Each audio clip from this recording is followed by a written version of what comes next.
My name is Jean Marsch. I am the chair of the Healthcare Environment Committee of the League of Women Voters of Greater Green Bay. And we are live now on Saturday morning, April 27th. And we are having a presentation from our two guest speakers, Dr. Paul Connett and Brenda Staudenmaier. And they will be speaking on zero waste around the world. And Brenda, one of our local league members, is going to be speaking on areas within our community of Green Bay and Wisconsin for recycling. So with that, Brenda is going to introduce Dr. Connett and then tell you a bit about herself and her experience, which is quite vast in the environmental world. Brenda? Thank you, Jean. Welcome to our zero waste presentation featuring myself and Dr. Paul Connett. Our journey towards sustainability begins now.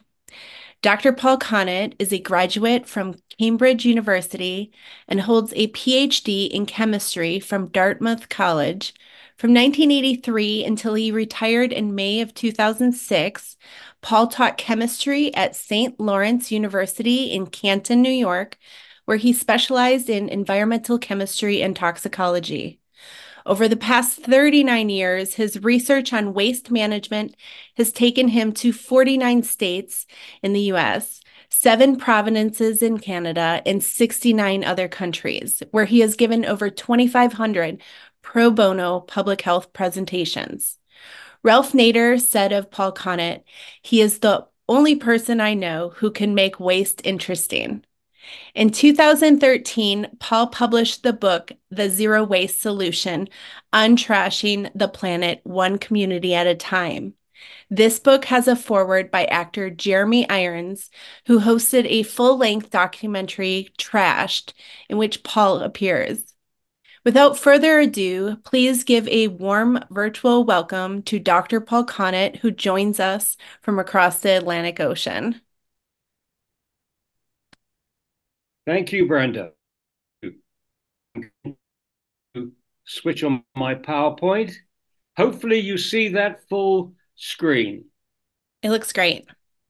So, oh, good. Okay. So the outline of my presentation, a further introduction, and then I'm going to talk about the global picture and then zero waste around the world. I am a retired, as you heard from Brenda, I'm a retired professor of chemistry. I specialized in environmental chemistry and toxicology. Been researching waste management since 1985. It began with a local battle in St. Lawrence County, New York, fighting an incinerator. And between 1985 and 1995, the group I helped to found, Work on Waste USA, helped communities stop the building of over 300 trash incinerators in North America. In fact, they've only built one incinerator in the United States since 1997. Unfortunately, they have built one in Canada, in York, Durham, and they're trying to build another one in the Pontiac region of Quebec. But I think we're going to stop those too. What I've learned from these battles with incinerators, incinerators and landfills are very boring, and the people who promote them are very boring. And I was so obsessed with this notion of how boring incinerators were that I came up with this notion that there are two kinds of people. There are human beings versus human borings. And so I had to define what a human boring is. A human boring has no sense of humor, are obsessively tidy, confuse being clever with being wise, think with the wrong end of their bodies, think machines can solve every problem, they think that man is the center of the universe, and it's a human boring. And look at it. When you think of an incinerator, when most people introduce an incinerator, they think of that stack as pouring out dioxins and toxic metals and all kinds of awful things. But really, what's coming out of that stack is it's a waste of money. It's a waste of so many opportunities for community development. And you name it. There's so many wasteful things about incineration. Oh, and talking about thinking with the wrong end of their bodies. Here's a back end thinker. This is a slide, incidentally, I used over 30 years ago because I liked it so much. So the man comes home, the bathtub is overflowing. He grabs a cup. It's not fast enough. So he grabs a bucket. It's still not fast enough. It's still overflowing. Then he grabs a foot pump. And it's still fast. And then he grabs an electric pump, all in an effort to stop this water going on the floor. And at this point, his wife came home and she switches off the tap. She is a front end thinker. And that's what we have to do with the waste issue. We have to get away from the back end of incineration and landfill, and we have to say no to a throwaway society and move towards the front end. And I'll talk more about the front end in a moment. And we need to get to zero waste by 2030. But it's the direction that is more important than actually getting. We won't get close to zero waste. We won't get actually to zero waste. So I've been promoting zero waste since 1999. In 1999, I was invited to a conference in San Francisco where all the experts on zero waste practitioners and theoreticians and economists were talking about zero waste. And I made this video, which was called Zero Waste Idealistic Dream or Realistic Goal. And obviously, I concluded after an hour of the video that it was a realistic goal. And I've been promoting it ever since. And as before COVID, we were up to 69 countries promoting this zero waste. And Brenda mentioned the book. Here's the Zero Waste Solution. It's only got my name on the cover, but at least 10 other people were involved in writing this book. It's a community effort in every sense of the word. The full title, The Zero Waste Solution, Untrashing the Planet One Community at a Time. So that brings us to the global picture. And we're living on this planet as if we had another one to go to. I mean, this is a Earth Day message, isn't it? Earth Day message. This captured well in this cartoon. We're consuming the planet like a huge hamburger. And that's taken from the cover of this book, The McDonaldization of Society by Ritzer. Thank you, Mr. Ritzer, for letting me use that wonderful image. So sustainability, believe it or not, we would need 5 planets if everyone consumed as much as the average American. And meanwhile, India and China, with their huge populations, are copying our consumption patterns. And clearly something has to change. And the best place to start that change is with waste. Why? Because everybody makes it every day. And all the time we're making that waste, we're part of the problem. But with good political leadership, we're part of the solution. We have to convert a throwaway society to a sustainable society. The language that they use today, we have to convert a linear economy to a circular economy. And the linear economy is this. You start with the extraction of raw materials, then you ship these raw materials around the world, then you manufacture products, and then you consume those products in supermarkets and you name it. And finally, we produce waste. It's a one-way system, a linear system.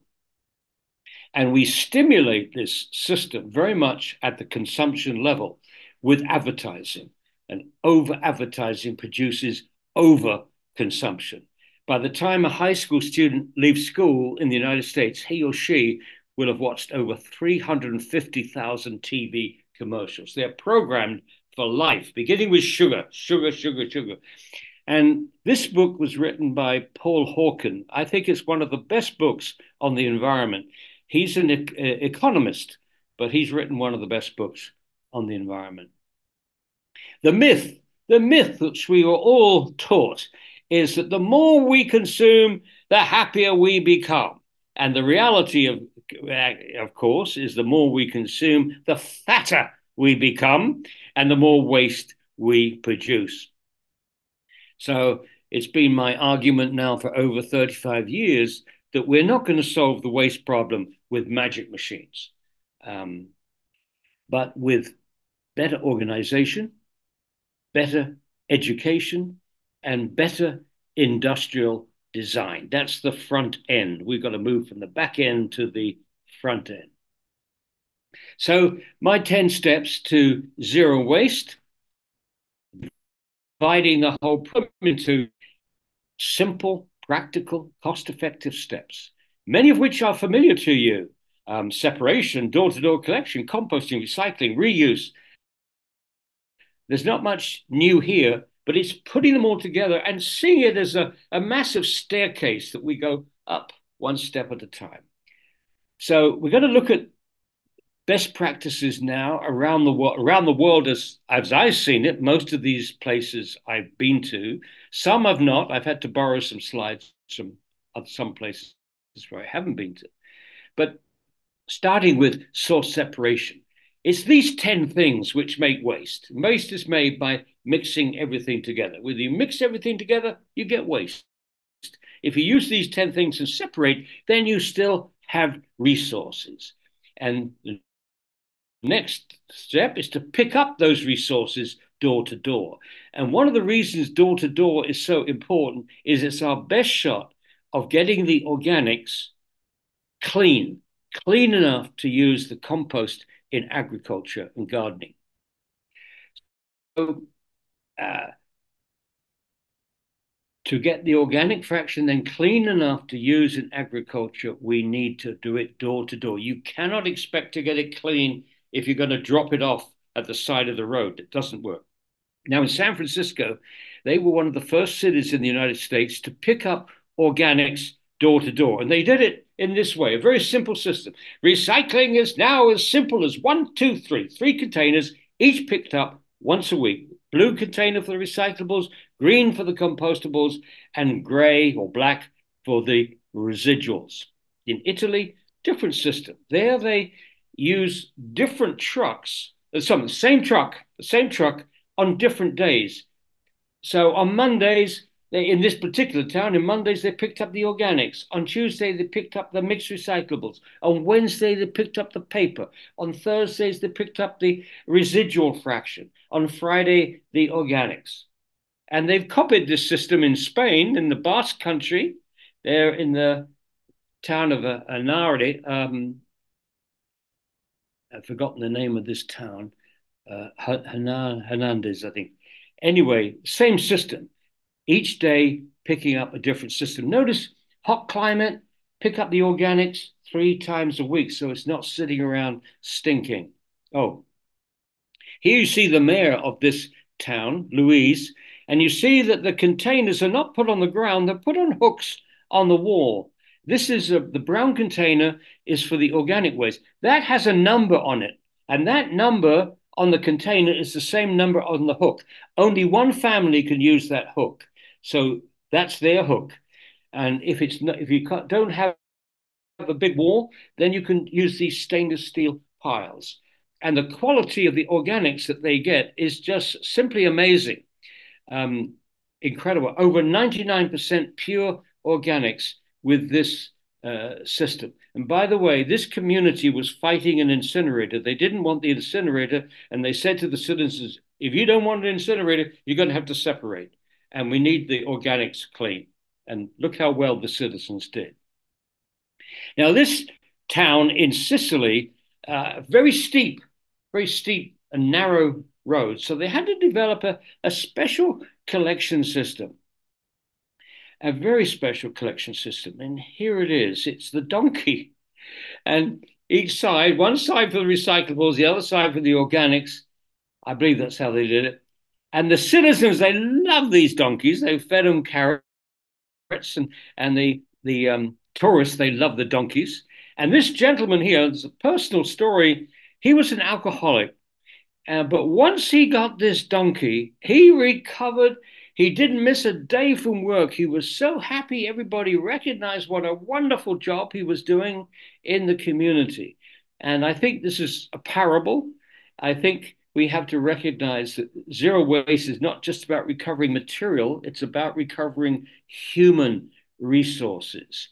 People need jobs, but they also need respect.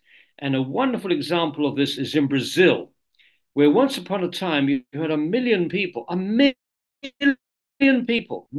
women, children, picking waste in landfills, waste pickers, catadores, catadores. But now in Brazil, they formed cooperatives, and they've won the right to pick up recyclables door to door.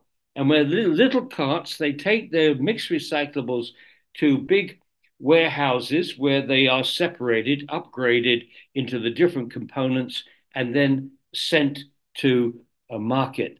And the catadores are involved in every step of the process. So now they're getting paid, they're getting better working conditions, and their children are going to school. Wonderful example. And we've got other examples around the world where waste pickers, catadores, are being co-opted. Buenos Aires, Argentina has an excellent program. Philippines, India, throughout the world, the third world, developing world, still have people picking in landfills. And if we're smart, we use those people, give them better working conditions, and integrate with the community. In the picture, this picture is of Fräulein Great. I love this picture because, in my experience, the Filipinos are the happiest people on the planet. I mean, their living conditions are abominable. Manila is the worst place for traffic I've ever been in, but the people are still happy and they have these radiant smiles. They just love their existence. Anyway, Fräulein Great has been a marvelous educator on how to get developing countries recycling. Now, in the case of the Philippines, the smallest political entity is called a barangay, the barangay. And the idea was you go to one of the barangays in the big city of Manila, and you make it a model. You say, we're going to get this community to do it right. And using the waste pickers with little carts to bring the recyclables to a materials recovery center, off they went. And here are the details. So this is a densely populated barangay in Metro Manila, population 15,000, over 3,000 households. The pictures of what it looked like at the side of the road, that was horrible. And then that's before, and then afterwards, with the combination of collecting the recyclables and doing some composting at the Material Recovery Facility, MRFs, a revolution in the living arrangements for these people and jobs for the waste pickers. And then, having been successful with the small population, they moved to a city, San Fernando, population 300,000, which swells to 1 million during the working day. And from the beginning, they diverted nearly 60% in just 6 months. And that went to, actually now it's well over 80% diversion. And 180 material recovery facilities, just these little things. They're not very elaborate, but an area set aside to do composting and collect the recyclables. And then the big guys come along with their trucks to pick up the recyclables and take them to industry. And the social ramifications, fantastic. You've got over 100 formal waste pickers now from organizing the picking up the recyclables and the compostables. And they've got a seat on local government. They are integrated into the whole decision-making process as far as waste is concerned. Very exciting. And through Fräulein has taken this model to Indonesia. He's taken it to Vietnam and other places in Southeast Asia. So that's what's lovely about zero waste. Once you get something that works, you can spread it around the grassroots. Now, composting is very important. According to the World Bank, with composting, you can reduce your waste by 50 to 80%. In the hot climates, a large fraction of your waste is organic. And so the first thing you've got to do is to compost. And there's a hierarchy with organic waste, the first thing you do is don't waste food, which is what we're doing at the moment. Worldwide, we're wasting a huge amount of edible food. And fortunately, there are groups like in the UK, there's a group called Fair Share that goes and collects food from supermarkets and hotels and makes sure that goes to homeless people and people are eating that food. And then after feeding people, you want to feed animals if they're available to you, chickens and goats and so on. And still a lot of people have those in their backyards. Good way of doing it. And then feed the soil. I used to say we need healthy soil to produce healthy food, to produce healthy people. And I would go further and say, and healthy communities. More about that in a moment, because as far as composting, we should start small where we can in our backyards. We don't have a backyard, local schools, universities, prisons. I've seen them in every single place. Community composting. Then on farms, haven't seen much of that, but there's potential there. And then finally, a centralized facility. And if not centralized composting, then anaerobic digestion has promise too. The first place I saw community composting was in Zurich, Switzerland, first in the 1980s. And then in 1991, I went back and I was excited. By 1991, in the city of Zurich, there were 1,000 community compost operations, serving anything from 3 to 100 households, all done by volunteers, looking after 50% of the city's waste with no cost to the local government, very low-tech operations. And when I asked the organizer of the product, what is the best thing that has come out of this effort? He said to me, it's the social ramifications. People meet over the compost pile. It helps to fight the anonymity of living in a big city. Can you imagine living in these high-rise buildings in Zurich? The only time you meet people is going down the elevator in the mornings and at night. But at least when you go to the compost pile, you have a chance of a conversation. Sad, but on the other hand, it's a fight back, isn't it? Community compost in Wales. I love this program. There you see the volunteers shifting the compost from last season, and they're spreading it on the allotments here to grow vegetables, etc., to share with the community. So I say, don't just think of community composting. Who gets excited about composting other than crazy people like me? But think of community gardens. Now, that's what people get excited about, growing their own food in the city. So now I'm going to look at community composting from Baltimore, USA, to Bandung in Indonesia. Now, community composting in Baltimore. For this, I've gone to a wonderful group called the Institute of Local Self-Reliance. And the person that has done more to pioneer community composting in the United States that I know of is Brenda Platt, who is, I think, the current director of the Institute of Local Self-Reliance. And I'm going to use their slides, and they say, if you can use our stuff, but please read this out when you do it to the people. So the following slides come from the Institute of Local Self-Reliance, a national non-profit organization working to strengthen local economies and redirect waste into local recycling, composting, and reuse industries. It is reprinted here with permission, and you can get more of their material. I took these materials from their website. So why do we want compost? We want compost to reduce our waste. More than 50% of municipal garbage is compostable, they say. Number two, we need to enhance the soil, not only increasing the fertility, but improving the soil structure and increasing the holding on of water. So it's a good way of fighting erosion. That's very important in certain places in the planet right now, where whole hillsides are being swept away because we've not put trees and things in to hold on to the soil. Then you need to grow your community. People get to know people, they get to know their community, they work together. There's 4 times more jobs in composting than in landfilling, at least 4 times more jobs in composting than in landfilling. And finally, to protect the climate, if you're putting the organics back into the soil, first of all, you're not wasting them in incinerators, and two, you're contributing to the sequestering of carbon in the soil and the plant roots, and any plants that you grow, trees, etc., are all sequestering the carbon. And another slide from ILSR.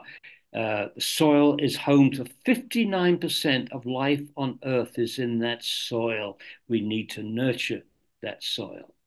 Whole books have been written by this. Another ILSR folks, Sophia Jones, has written this book, Healthy Soils and Compost Policy Guide. If you haven't ever looked at community composting, I urge you to do it. It's probably one of the best places for the league to get involved with, I think. That and reuse, which is coming up. So in Baltimore, they've got a whole network of places where people are composting in the community using simple low-tech systems like the 3-bin system. And they've also got a mechanical system, which I'll show you a picture of in a moment. You notice there's a combination of volunteers, cooperatives, and paid labor. And I won't bore you with the details. You can, I'm worried about the time here. Here's a 3-bin system, 1, 2, 3. Again, a 3-bin system.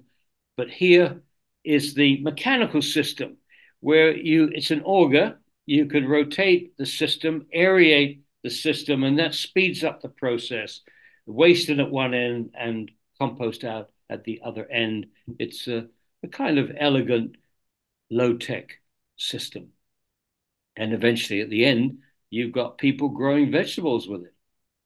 Over to Bandung in Indonesia. I told you that Froilan Great has taken the method from the Philippines to Indonesia. Well, this is one of the places he went to and got organized. And I got to see it on one of my trips, I think in 2019. And the guy in the blue and red is one of the waste pickers, but he's working now for the community. They have 2. And each day they go door to door picking up the recyclables, which go into a big cage, which is picked up by a truck, and also pick up the household organics. And the household organics come to this elaborate 3-bin system, which is where the composting takes place.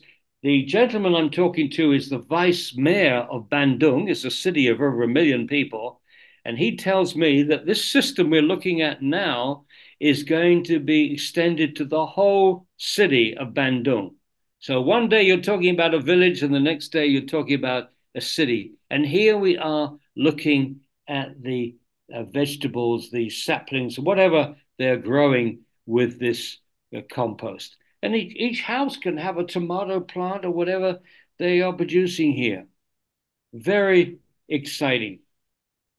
Now, over in San Francisco, they have a centralized composting facility, which is about 70 miles from San Francisco, and it's surrounded by farmland. You can see the cows in the background there. And because they want to get clean organics, they know a lot of the clean organics are going to come from hotels and restaurants. So they have teams of workers from the municipality going to the hotels, restaurants, and educating the workers, telling them how important it is to get the organics clean because they're going to be growing your food. You're going to get vegetables from the area. So make sure it's clean, guys. Yes. And when it is produced into compost, you see the local farmers here grabbing this and growing their fruit and vegetables, which then go back to San Francisco.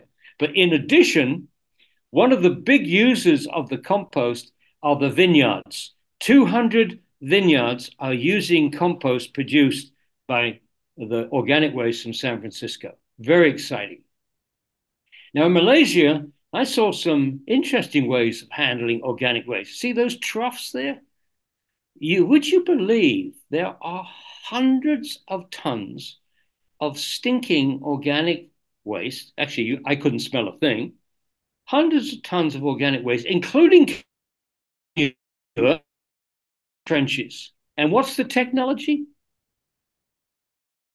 Worms. Worms eat my garbage. Vermiculture. Worms do an incredible job. These red worms, special worms, which do all the work for us, converting organic waste into worm carts, which are great for growing food. And then another one, which is more unexpected. I knew something about vermiculture, but I didn't know anything about this. This is in an industrial area, an industrial park. It looked like any other factory until when I went inside, I found it was a little factory using the black soldier fly larvae to treat organic waste brilliantly, making these are these larvae, and these larvae are harvested and they are put into shells, stacked shells, and the organic waste from the whole city is dumped into these shells, 2,000 kilograms a day. And I went along and looked at these shelves, no odor, no odor. And the only thing left, see those brown things that look like leaves? That was from watermelon. That was the only thing left from watermelons, was that very thin film left over. The larvae eat. So the end result was you had food for chickens. The larvae are fed to chickens or fish farms, and the other stuff is very good compost. And there are a lot of countries now interested, and China is very interested in this technology. Step 4, recycling. Again, back to San Francisco on Pier 96, they have this huge facility, these big lines where in one line, paper and cardboard is separated, another line, bottles and cans are separated. It's all run by a company called Recology. Now, this company has the collection contract for picking up the 3 containers in San Francisco. Now, it owns the recycling facility and the composting facility, but it doesn't own the landfill. So it has no incentive to make money out of waste. All the waste it takes to a landfill, which it doesn't, no money, it has to pay for that. But all the money is made from saving resources. In other words, you're dealing with a resource management company, not a waste management company. And the company is owned by these workers. These are very popular jobs. When vacancies become their lines waiting, people want these jobs. Step 5, reuse and repair. It gets me very, very excited. And that's another place, I think, with the League of Women Voters. If you haven't sponsored a reuse operation, Jean, please think about it, because you'll make money. You'll make money out of it. You'll make money because reusables are low volume but high valuable. Recyclables are high volume, low value. Reusable items, low volume, high value. 2% of the Los Angeles waste stream, but well over a third of the value of that discard stream. And a place which has been doing this for many, many years is Urban Ore in Berkeley, led by Dan Knapp, a former professor of sociology, and his wonderful wife, Mary Lou DeVento, who's a writer. They've been operating for over 30 years, grossing over $3 million a year and 37 well-paid jobs. Dan believes in paying people. He doesn't want volunteers. He wants to pay people. He wants to create good jobs, and he is. And when you go inside this facility, it's like a giant, not supermarket, what you call it, mega store, whatever, shopping mall. It's like a shopping mall, but for secondhand goods. You get everything there. And particularly building materials. Dan is specialized in building materials, doors, windows, basins, you name it. Now, over in Vermont, in Burlington, Vermont, they not only have the same recycling operation, but they train people. They literally take people off the street and teach them to repair large appliances, small appliances, electrical goods, even computers. And after 6 months, they have a certificate, and they help them get a job. And they're also linked, this group in Vermont, to a deconstruction business, taking down buildings, recovering the materials, and in some cases, using the materials to make furniture. Here's some beautiful furniture made by Resource. And this is one, you can see Lovely wood. You get lovely wood from old barns and churches, you name it. And you look after that wood, and the value added here, the value added is incredible. So these reuse and repair centers, they create a circular economy for reusable objects. They're job creators, they're job trainers. You can link to deconstruction and value added enterprises. You can use them for community education. Uh, you can collect household toxics and get paid for doing that. Community development, recreating the village from the anonymous city, again, fighting anonymity. And you can also have fun. Talking about having fun, there's this wonderful reuse park in Gothenburg, Sweden. When you go in, there's a band playing. That guy with the guitar back there, I believe, is Paul Martelson, who is a local bureaucrat who designed this program. Well, anyway, when you go in, there's a band playing. When you go around, there are clowns to entertain the kids. When you go to the toilet, it's an art gallery, and they have all kinds of exhibits and activities for kids. But this is my favorite. This is the famous Swedish separating dog. This dog can separate mixed recyclables into 6 different categories. Well done, dog. Oh, and a few hours from now in New York State, if you want to take a plane, you can go to a repair cafe. Better still, organize a repair cafe. You set up in a little restaurant, wherever, or church hall or wherever, and you ask people that repair things, bicycles, stoves, and you name it, come and teach people. And the people are asked to bring in their lamps and radios and things that they want fixing. And if they're lucky, they can get their items fixed for free and also meet people. Repair cafe. I think it's a wonderful concept. In the UK, charity shops. Now, just a few days ago, I was in Brighton, where I'm living right now. In nearly every town in the UK, you will find charity shops. In the United States, we call them thrift stores. Here, we call them charity shops, selling donated secondhand goods. Now, in a short distance on the London Road in Brighton, a quarter of a mile, we counted 12 charity shops.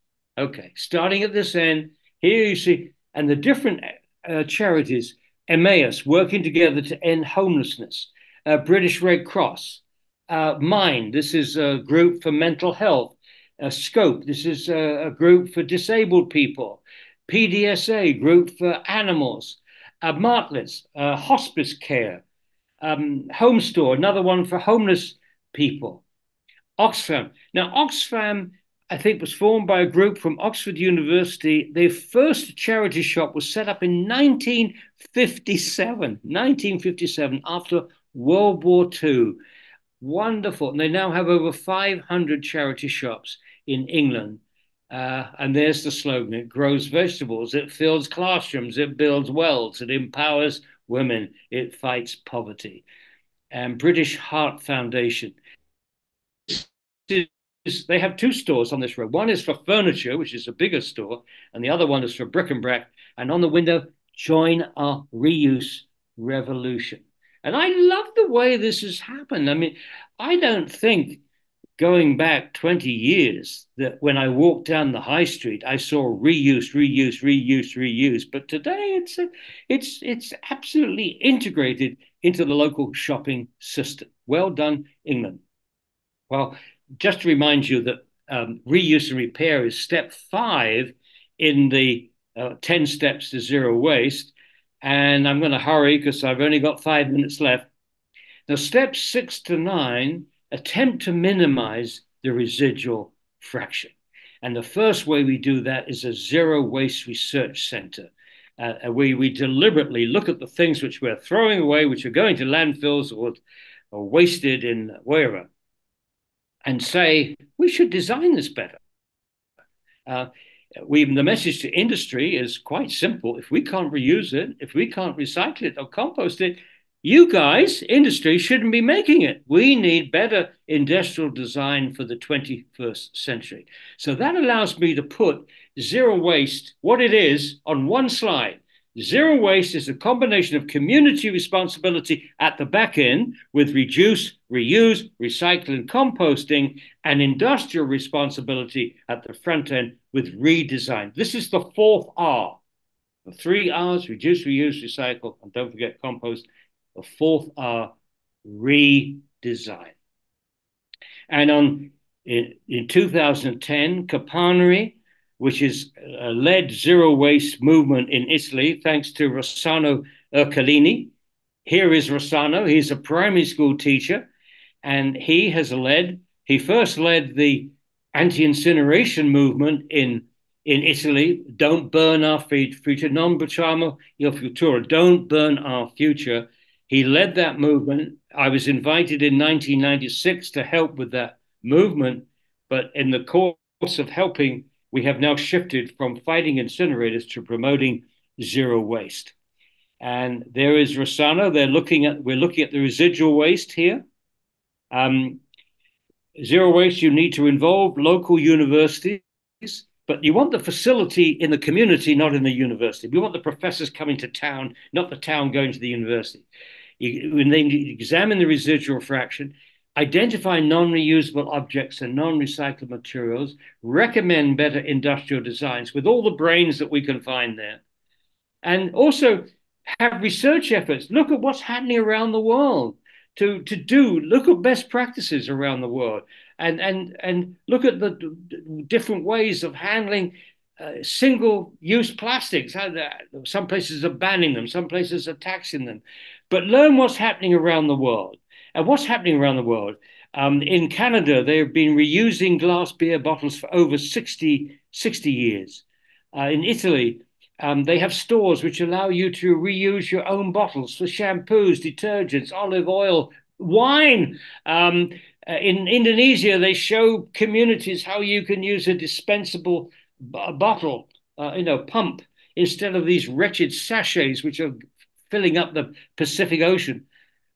Getting plastics out of school cafeteria. This is Rossano's cafeteria for his primary school children. There are no plastics, glass, stainless steel, china. In Italy, replacing disposable diapers with reusable diapers. Eco Bimbi, 99% of the waste is reduced if you use reusable nappies. Economic incentives, pay as you throw. The recyclables are taken for free. The compostables are taken for free. But the residuals, there's a surcharge. The more you make, the more you pay. In Seattle, you choose the size of your container. The catch is the bigger you choose, the more money it costs you. In Italy, there's a chip in the bag, and each time you put it out, you're charged, but you don't have to put it out each week. You can only put it out once a month and save a lot of money. So how close are we getting to zero waste using steps 1 through 7? Well, in Italy, there's over 4,000 communities for above 70%. Raccolta differenziata, they call it. Over 1,500, over 80%, 160, over 90%.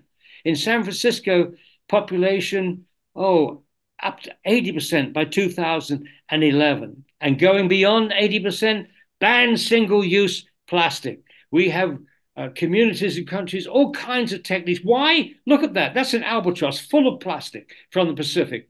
Terrific group, Beyond Plastics, led by Judith Enck here, who used to be the director of the EPA for Region 1, I think.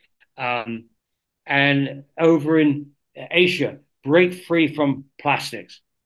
The Creature is a film about disposable plastics going into the sea. Step 9, a residual separation and biological stabilization facility built in front of the landfill. They've done it in Nova Scotia. Here it is, the facility in front of the landfill. There it is from the air.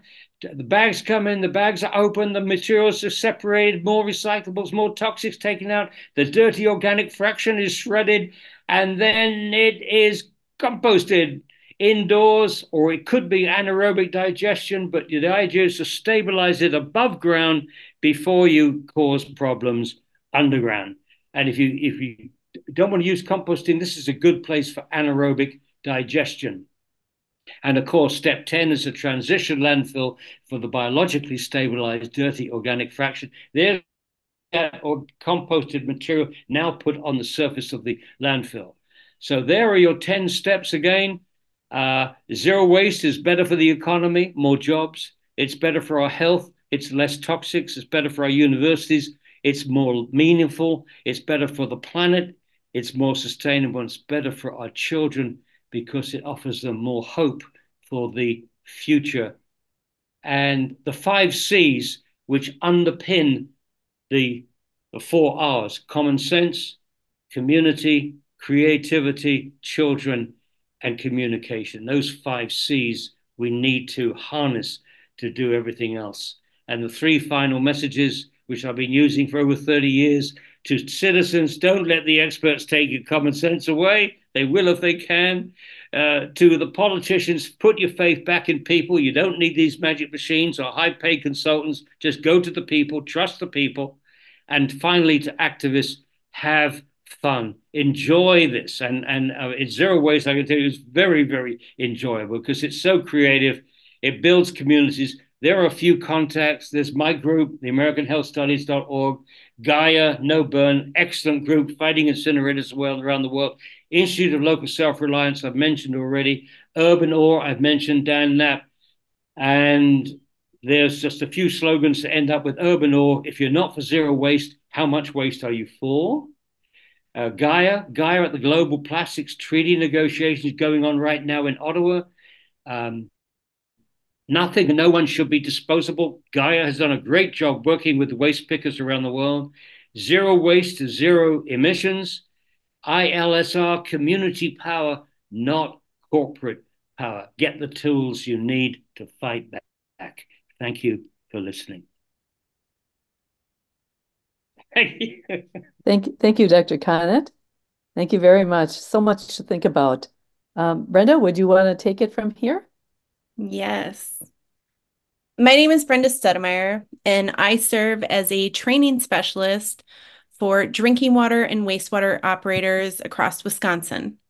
Since 2018, I've been deeply involved in the water industry. Currently, I'm also a plaintiff in a federal lawsuit against the US EPA regarding the neurotoxicity of fluoride chemicals added to the public drinking water. In addition to my work in the water industry, I am a passionate photographer and videographer with a keen interest in human health and the environment. Previously, I've worked with organizations such as the Clean Water Action Council of Northeast Wisconsin and various local restaurants in Green Bay. During summer mornings, you can find me selling cheese at the local farmers market on Doty Street. I've been a member of the League of Women Voters since 2016. So Green Bay currently is part of the Tri-County Recycling Program. It's between Brown County, Outagamie County, and Winnebago County. And so they take turns on who has a landfill. And Green Bay's is the next to open a landfill. I'm not sure if they opened it yet, but the problem with Brown County's landfill is that most of Brown County is a wetland. So this landfill is going to be, the DNR is going to give it kind of a green light to go ahead. But in building landfills, you technically don't want to put landfills near wetlands where this landfill is going to go or has gone. I am a wish cycler, and I notice a lot of people at my jobs are wish cyclers. When I look in the recycling bins, I find all kinds of stuff that aren't supposed to go in there, like plastic bags. I didn't know until I did this presentation that shredded paper should not go into the recycling bin. It should go into like a separate recycling. So plastic bags are probably the most common thing that I see in the trash. Also, some of the plastic containers are not recyclable, but people chuck them in there anyway. And I think that prevents a lot of stuff from being recycled by wish cycling, which the definition of wish cycling is recycling items that cannot be recycled out of good intentions. So in Green Bay, some of the things that we do have to cut down on our packaging waste is we have local farmers markets. The summer market starts soon at the end of May. May 22nd is the Wednesday market, and then the Saturday market starts on May 25th. And we have a winter market on Military. It's near the TJ Maxx in that little strip mall It's next to the old Sears building. So I noticed like I shop a lot of organic produce and it's always wrapped in plastic and it comes on like a cardboard tray, and getting your stuff at the farmer's market can help you avoid all that stuff. Also buying in bulk. We have some really great stores in Madison. We have Green Life Trading Company. You can buy anything you need for your house in that store. It's amazing. You can get your hand lotion, your deodorant. You can bring in your own container. They also have containers you can buy, and then they have containers that people have donated that are glass containers that would have been recycled. And you can fill up your laundry detergent or whatever you can imagine that you use, your cleaning supplies, your shampoo, your conditioner, they have it. And if it's too hard to get to Madison, you can always order online and it's free shipping over $65. And maybe $65 is a lot to spend. You can see if anyone else you know would like to go in and make an order with you. This is just another image of the store, how they have free containers for you to choose from. And then, this is their laundry soap and stuff like that. Uh, Unfortunately, Festival Foods recently got rid of their bulk section. That's the local grocery store that I would buy bulk a lot. They didn't make it through COVID. So I use the Willie Street Co-op right now. Popcorn is a big thing I buy in bulk all the time, and I like to give it out as presents at Christmas time and stuff. A lot of people like to use the microwavable popcorn bags. Those are loaded with PFAS chemicals. PFAS chemicals are hazardous substances, PFOA and PFOS. They were just titled that about a week ago, and they cause cancers and all kinds of problems. And these PFAS chemicals are getting into our water supply, our wastewater stream, and we can't get rid of them, and they're accumulating, and they found them in all of our blood.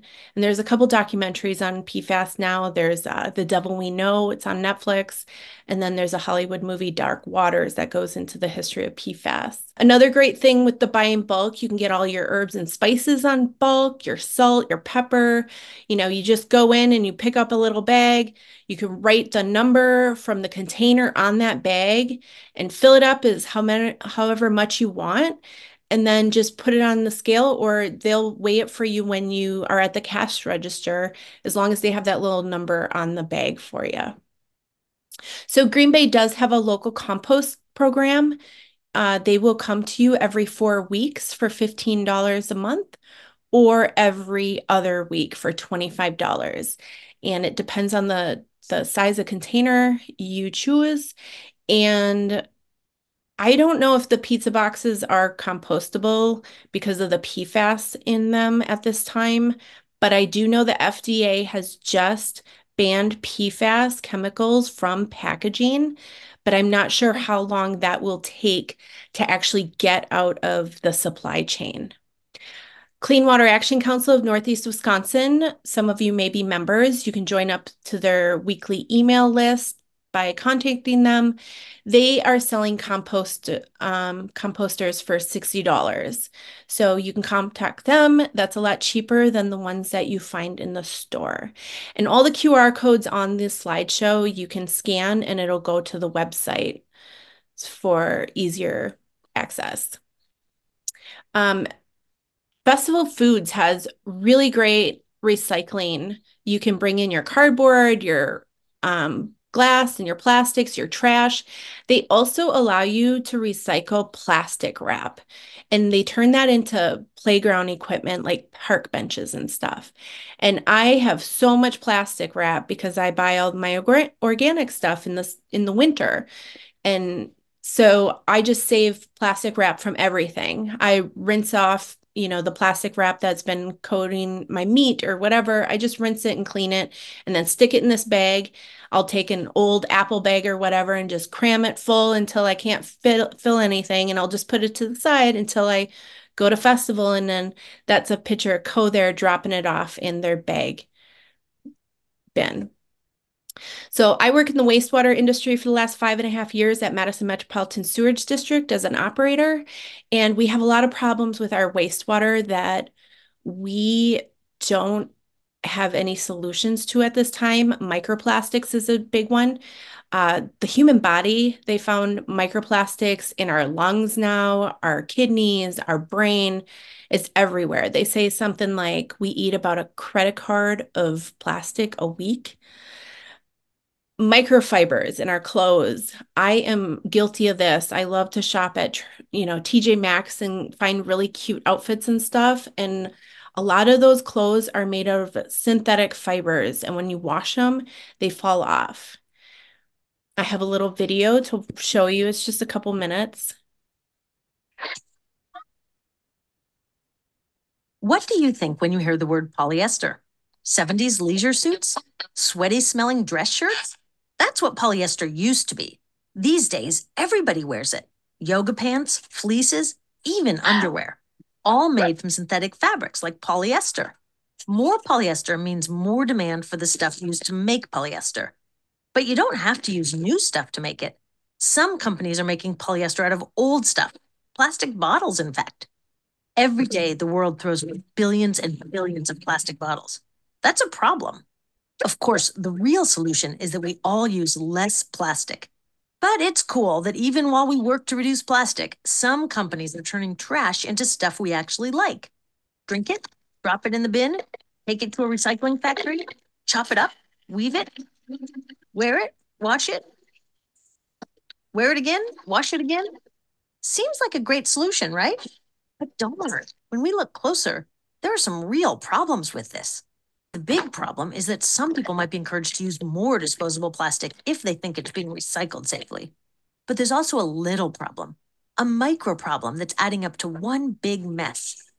Every time we wash synthetic fabrics, whether they're made from recycled bottles or brand new materials, super tiny pieces of plastic called microfibers wash off and flow down the drain, up to hundreds of thousands each wash.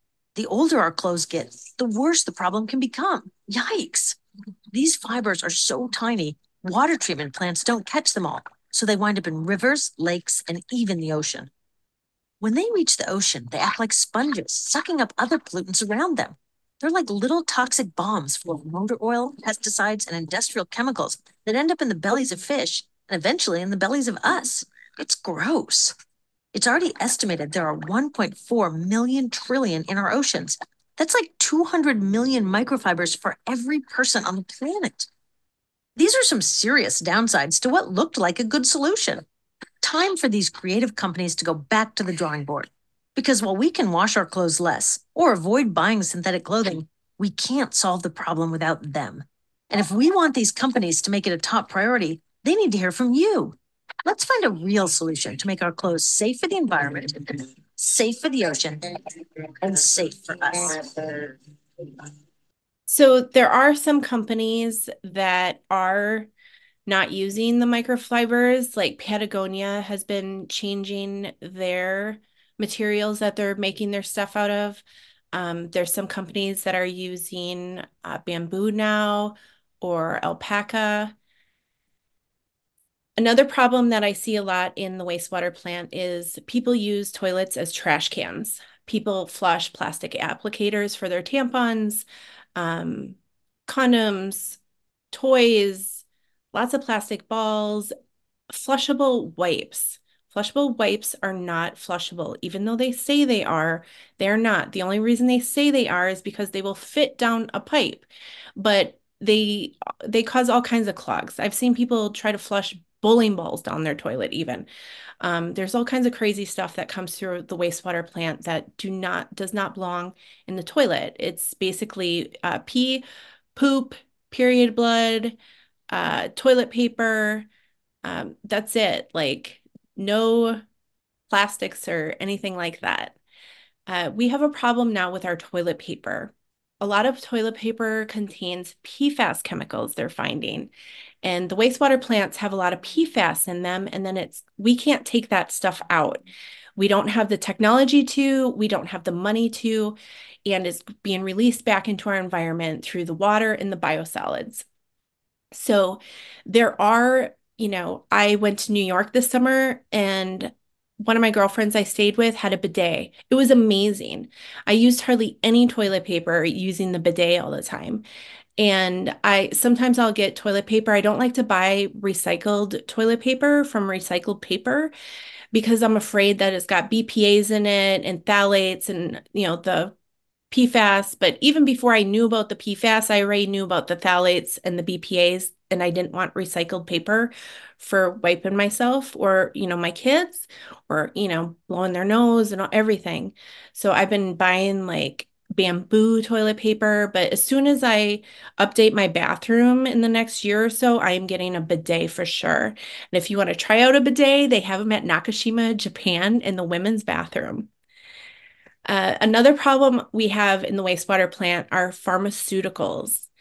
Um, and it's not people dumping the pharmaceuticals down the toilet, it's people actually excreting them.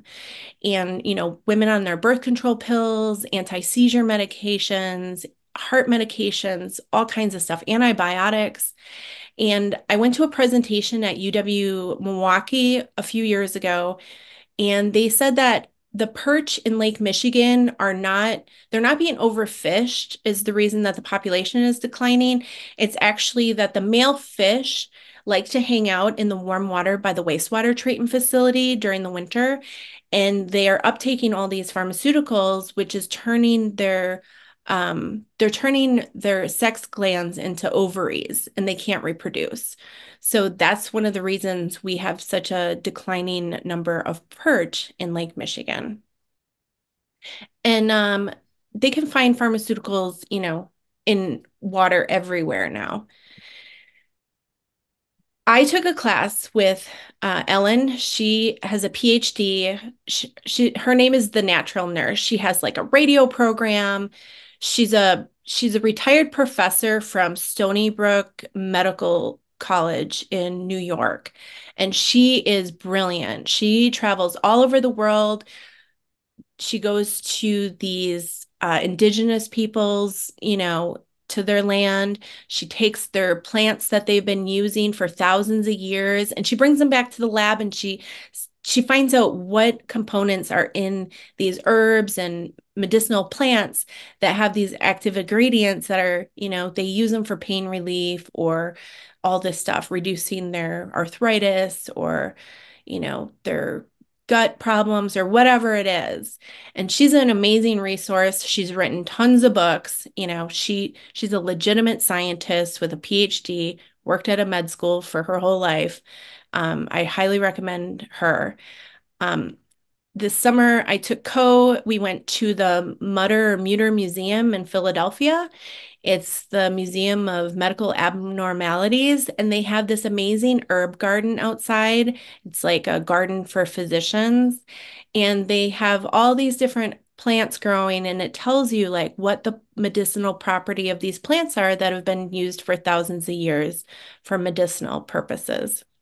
And I've noticed like even when I go to my own doctor, and they want to put me on antibiotics or something or give me a drug, I'll ask, is there something natural I can take instead of this medication? And they've told me before, I'm not trained in that. I know there are natural things. Go talk to Hometown Pharmacy. That's what we have here in Madison. We have Stru's Pharmacy in Green Bay. Those people tend to be really well versed on what alternatives you can use instead of all these pharmaceuticals all the time, because most health practitioners aren't necessarily trained on this. So you have to kind of look outside. I have terrible asthma where I had to use asthma medication every single day. If I didn't use it, I would wake up in the middle of the night needing it. I photographed conferences around the country and I stumbled across frequency-specific microcurrents. Carolyn McMacken wrote a couple books on this. I took one of her class. I bought a little device. I had asthma from the seasonal allergies a couple days ago.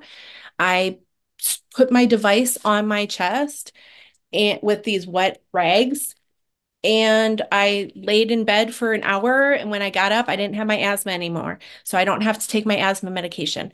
There's never been a published peer-reviewed study on this, but it works like magic. And when I took the class, there were all these medical doctors in the class. There were a lot of naturopaths, massage therapists, and I asked, do people use this for asthma? And everybody said it was a slam dunk with asthma. So that's what I use. I get asthma a couple times a year now. And then like the other day when I had it, I just used my little device. It's crazy. And I would love to go on to higher education so I could do my thesis on this or something, but we're not there yet. There's a bunch of helpful apps you can download on your phone. EWG has a really helpful app if you're concerned about the chemicals in the products that you're buying and then it's washing off your skin and then coming back to the wastewater facility. Uh, there's a healthy living app that Environmental Working Group puts out on. You can download it. It's free. It's awesome. You just scan in. You can scan in your laundry detergent or whatever you're buying, and it'll pretty much tell you all the ingredients in it, if they're harmful or not. Sometimes there's some products you don't have in the app, and you can help add them to the app by scanning in all the labels and stuff. I'm sorry I took so long and went over our time limit, but I am available for any questions, or if anybody wants me to do a longer presentation on this stuff that is more thorough, I can do that at a later time, but I really wanted to focus on Dr. Connett's presentation today and not necessarily as much on mine. So I appreciate having this opportunity to talk. And, it's really overwhelming to, everything that I said and Dr. Connett said might be really overwhelming. And, they always say you eat an elephant by biting one bite at a time. And we're all at a different stage of what we can do. And we're not all there yet where we can do everything. So just do something, anything. It can be little and it'll add up, and share this stuff with your friends and your family and, talk about what you can do and what everyone else is doing. And don't get overwhelmed because it's really easy to do. And that's all I have for you today. Thank you. Thank you very much, Brenda. Very wise words, and also some very excellent resources locally that we can find on our computers, our phones, or by contacting the organizations themselves. We have a few minutes before I think I timed this for an hour and a half on Zoom. Do any participants right now have any questions that they would like to ask either Dr. Connett or Brenda Staudenmaier? Just unmute yourself and speak up. I've got a couple. Yes, Karen. In my old location, I recycled, and I've been doing all this since 1980 or earlier. In my new location, I have some challenges that I'm trying to figure out. For example, composting. Where I was before, turkeys were my big issue, and they weren't that big an issue. Here, we've got bears and bobcats, and they pretty much tell us don't compost because you'll attract bears and bobcats. This is a problem for me, having never dealt with bears and bobcats before. I don't want to throw things in the trash or down a garbage disposal. Do you have any suggestions? I saw one of those little crank ones, and I thought maybe I should try one of those little crank ones here. I'm not up to the three bin stuff. I'm past that stage in my life. Is there Great question. Is there any Yeah. local community gardens that accept compost in your area? We had those in Well, New York a lot. well, I don't know if they accept compost. There is a community garden. I don't think they do. But I have this rocky embankment where there's really nothing, and I want to regenerate that soil. So I'm putting terracing. I'm trying to do things. So I don't want to throw away this gold or give it to somebody else. I Um, wonder if there's a local university, environmental area where the professors might be able to give you some advice for your local area. that's a good Um, idea. That's a good idea. I yeah. hadn't thought of that. I will give them a call. That might be helpful. One thing The, I did in New York was used worms, and you can get mhm, these little like worm buckets and just mhm. and then you can keep it in like your basement or a closet, something like that. Yeah, I'm definitely, it's on the list. I've got the list of what I need to do to regenerate my soil, and getting some worms and sprinkling them here and there in places where I've started to build up the soil chemistry is definitely on that list. Yeah, one of the other questions I have is that in my old community, when it was recycle day, we had to separate our paper and our plastics and our cans. And the recycle place came along, the truck, and they had different bins for different items. Now here, everything goes into one big barrel and they put it all in. And that puzzles me. And I've seen on TV where they're tracking recyclables, and they're finding that they're not being recycled. They're just being sent someplace and illegally dumped. That sounds like something that requires community action. Dr. Connett, would you like to comment on that? Yes, I think absolutely. In terms of volumes, when these mixed recyclable facilities came online, particularly in San Francisco, which has obviously the payback, they wanted the biggest volume reduction that they could. So they went for the mixed um, recyclables, separate them in the big plants. But it for most of the people that I talk with, they think you're much better off the higher the quality that you can get, the best separation that you can get will guarantee you the market. So you're being more secure for the future for going for quality rather than quantity. I haven't had those discussions myself with any community that is debating one versus the other. I think that would be a rather difficult discussion to have because they have this very efficient, easy to do, automated trucks pick it up, dump it in. And what I'm talking require new trucks, men to put different things into different, it's going to be a lot more work. I miss doing the work because I actually felt some righteous virtue having separated it and seeing it all go into different places and feeling like this is going to be taken care of appropriately. And now I just don't feel good about it at all. So it seems to me, I don't know if I'm ready to take that issue on, but it Yeah. seems to me that we need to start having conversations about going back to those separate ones because otherwise we're just fooling ourselves. Right. Wales, the country of Wales, had a very interesting system. Um, the guys would come along, a big truck, looked like almost like a school bus. The guys would, people would put out their mixed recyclables in their boxes, but the guy would put the box on the side of the truck with two hooks there, and then he or she would separate into the different containers right there. So you get a balance between the citizen not having to do too much, although you're prepared to do it, the citizen not having to do too much, but the guy at the truck getting the quality by doing it early. Obviously, the earlier the separation, the easier it is fighting entropy. You get the highest quality. So they were very happy with that system in Wales, and I don't know how extensive it was in Wales. And so many of these things, as I'm sure you're aware, have changed with COVID.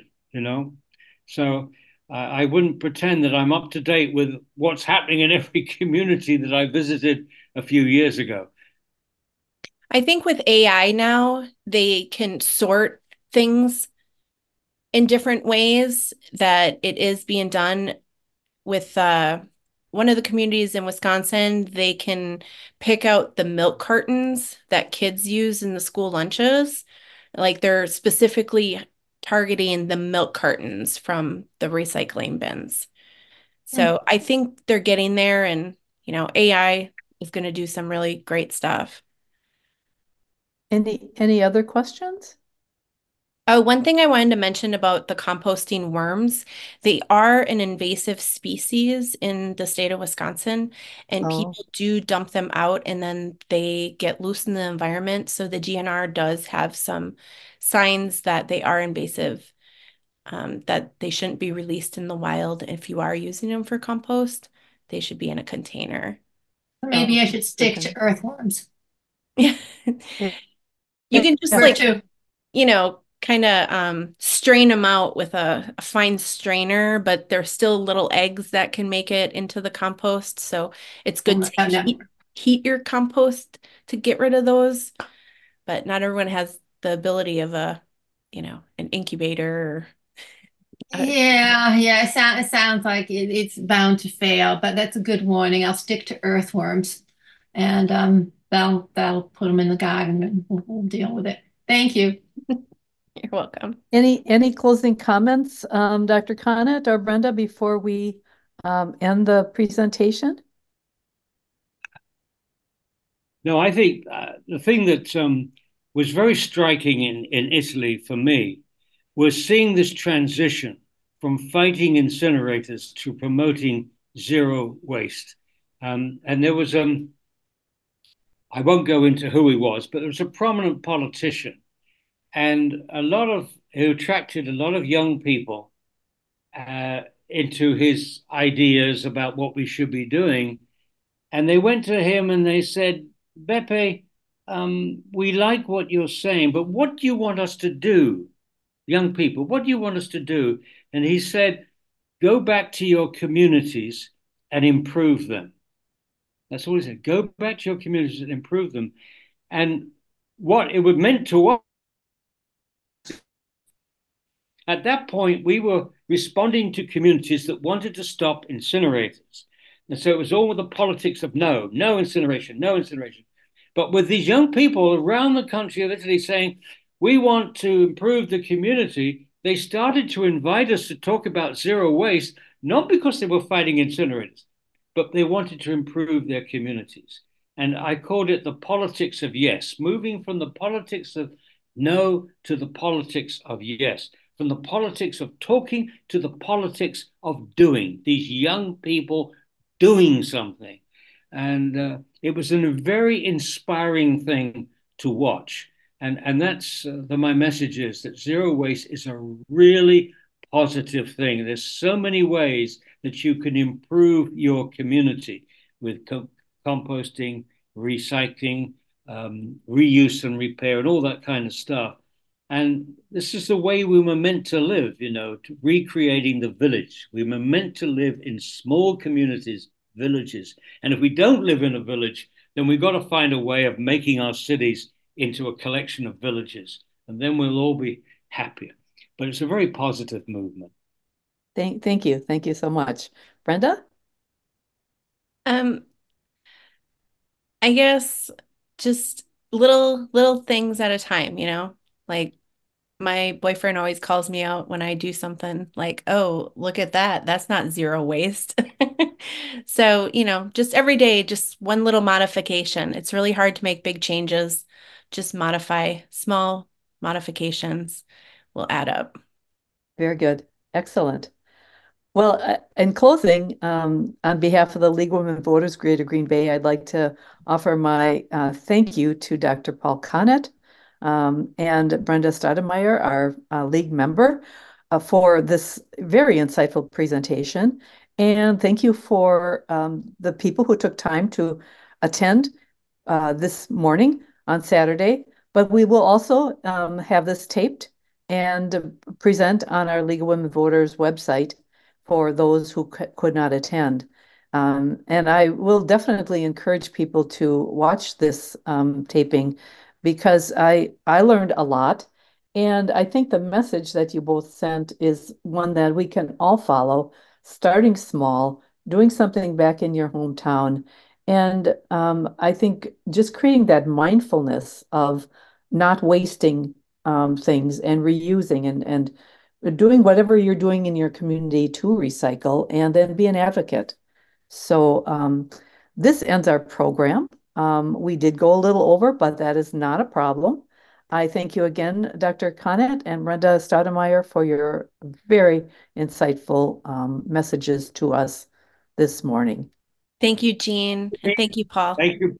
Thank you very much. Thank you. Have a great rest of the day and hopefully enjoy some decent weather wherever you're streaming from. Bye-bye.